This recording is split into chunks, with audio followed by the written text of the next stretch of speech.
दोस्तों, अगर आपके कनाडा जाने का सपना है तो एक बात आज से ही याद रखिए। कनाडा पहुंचना आपकी जर्नी का एंड नहीं है। असली जर्नी उसके बाद शुरू होती है।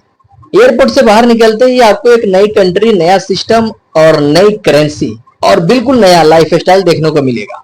लेकिन अच्छी बात यह है, आपको सब कुछ अकेले फिगर आउट करने की जरूरत नहीं है। अगर आप कनाडा आने से पहले कुछ बेसिक चीजों की तैयारी कर लेते हो तो आपके पहले 90 दिन बहुत ज्यादा सिस्टमेटिक और कंफर्टेबल हो सकते हैं। आज मैं आपको बताऊंगा कि कनाडा जाने के बाद, कनाडा पहुंचने के बाद शुरुआती दिनों में किन 5 चीजों पर फोकस करना बहुत जरूरी है। और 5वीं चीज ऐसी है जिसे बहुत से लोग शुरुआत में इग्नोर कर देते हैं।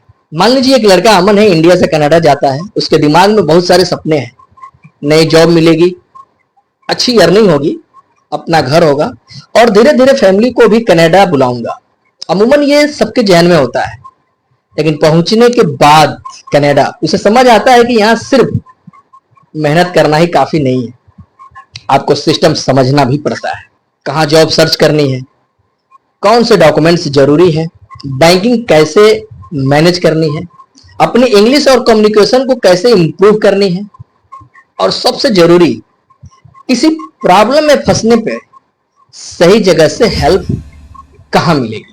यहीं पर प्रिपरेशन सबसे बड़ी ताकत बन जाती है। और दोस्तों, यही वजह है कि मैं हमेशा कहता हूं कि कनाडा जाने की तैयारी सिर्फ फ्लाइट टिकट और वीजा तक नहीं होनी चाहिए।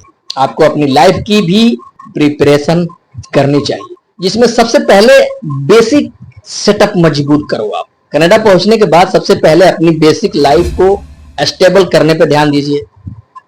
रहने की जगह, फोन और कम्युनिकेशन, बैंकिंग जरूरी और डॉक्यूमेंट्स और अपने आसपास की बेसिक फैसिलिटी, ये अमूमन जरूरी होता है। शुरुआत में आपको लक्ष्य यह नहीं होना चाहिए कि पहले ही महीने में सब कुछ परफेक्ट हो जाए। पहले अपने पैरों के लिए जमीन मजबूत कीजिए। और एक बहुत इंपॉर्टेंट चीज, अगर आप कनाडा में लीगली वर्क करने के लिए एलिजिबल हो तो सोशल इंश्योरेंस नंबर यानी सिन आपके लिए बहुत जरूरी होता है, जो अमूमन वहां पे लेना पड़ता है। उसी पे सब रिकॉर्ड होता है। गवर्नमेंट ऑफ कनाडा के अनुसार सिन कनाडा में काम करने के लिए बहुत जरूरी है और इसे कॉन्फिडेंशियल रखना भी बहुत इंपॉर्टेंट है। इसलिए डॉक्यूमेंट्स को कैजुअली किसी के साथ शेयर मत कीजिएगा।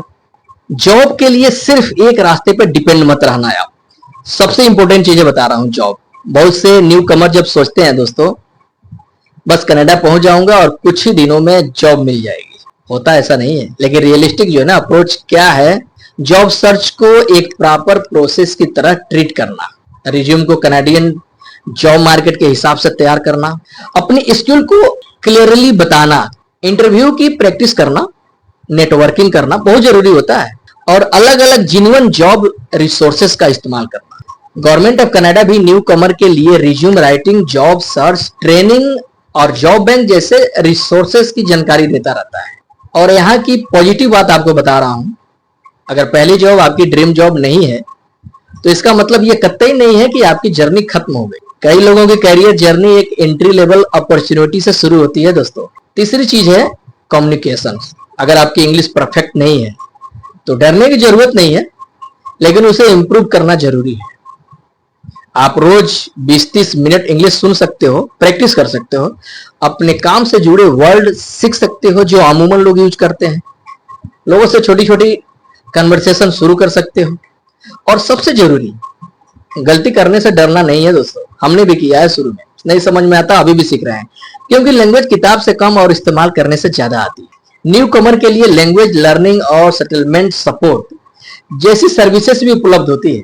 तो अगर आप कनाडा जाने की प्लानिंग कर रहे हो, आज से रोज थोड़ा इंग्लिश आप बोलना शुरू कीजिए। हेजिटेशन करने की जरूरत नहीं है, धीरे धीरे प्रैक्टिस करने से सब कुछ हो जाता है। अकेले मत रहिए, सही लोगों से कनेक्ट कीजिए। कनाडा में नई शुरुआत करते समय एक चीज बहुत पावरफुल होनी चाहिए और वो होती भी है, कम्युनिकेटी। अपने एरिया को जानिए, अपने आसपास के लोगों से मिलिए, कम्युनिटी सेंटर, लाइब्रेरी और लोकल एक्टिविटी के बारे में जानिए। भाई साहब, अप्रोच जो है ना वहां पे बहुत मायने रखता है, बहुत जॉब मिलती है उस पर। क्योंकि कभी कभी एक सही व्यक्ति आपको ऐसी इंफॉर्मेशन दे सकता है जो इंटरनेट पे घंटों सर्च करने से बाद भी आपको नहीं मिलती। गवर्नमेंट कि न्यू कमर प्रोग्राम में आप कम्युनिटी अगर कनेक्शन और सेटलमेंट सपोर्ट अगर आपको चाहिए दोस्तों, तो आप उसमें शामिल भी हो सकते हो। लेकिन एक हमेशा बात ये आपको याद रखना चाहिए, नेटवर्किंग का मतलब सिर्फ काम मांगना नहीं होता है। रिलेशनशिप बनाइए, लोगों को समझिए, उनसे पूछिए और धीरे धीरे आपका अपना सर्कल बनना शुरू हो जाएगा। और ये अप्रोच बहुत मायने रखता है कनाडा में। कनाडा को सिर्फ अर्निंग की जगह मत समझिए आप। और अब आती है पांचवी चीज, सबसे इंपॉर्टेंट। कनाडा में सिर्फ पैसा कमाने मत आइए, अपनी लाइफ बनाने आइए। काम जरूरी है, कैरियर जरूरी है, अर्निंग भी जरूरी है, लेकिन हेल्थ, फैमिली, मेंटल पीस और पर्सनल ग्रोथ भी उतनी ही जरूरी है। कनाडा की ऑफिशियल न्यू कमर इंफॉर्मेशन में health care, language, housing, employments और कम्युनिटी सपोर्ट जैसी चीजों को भी सेटलमेंट का हिस्सा माना जाता है। इसलिए अपनी पूरी जिंदगी को सिर्फ सैलरी के नंबर से मेजर मत कीजिए। मैं शुरुआत में ऐसा करता था। आज एक नई चीज सीख रहे हो, कल से थोड़ा बेहतर कम्युनिकेट कर रहे हो, काम में इंप्रूव कर रहे हो और धीरे धीरे अपनी लाइफ स्टेबल आप कर रहे हो, तो आप ऑलरेडी समझिए प्रोग्रेस पे हो। तो दोस्तों, अगर आपके कनाडा आने का सपना है तो डरने की जरूरत बिल्कुल नहीं है, लेकिन सिर्फ सपना देखना ही काफी नहीं है। प्रिपरेशन प्लस पेशेंस प्लस सही इंफॉर्मेशन प्लस लगातार मेहनत, यही है कॉम्बिनेशन आपकी जर्नी को मजबूत बना सकता है। और याद रखिए, कनाडा हर किसी के लिए एक जैसा एक्सपीरियंस नहीं होता है, लेकिन अगर आप रियलिस्टिक एक्सपेक्टेशन के साथ आएंगे और सीखने के लिए तैयार आप रहोगे, तो नई शुरुआत को एक अपॉर्चुनिटी में बदला जा सकता है। लोगों ने बदला है। अगर आप कनाडा से जुड़ी रियलिस्टिक और प्रैक्टिकल इंफॉर्मेशन आप चाहते हो, तो गोस्वामी कनाडा को सब्सक्राइब कर लीजिए, फॉलो कर लीजिए।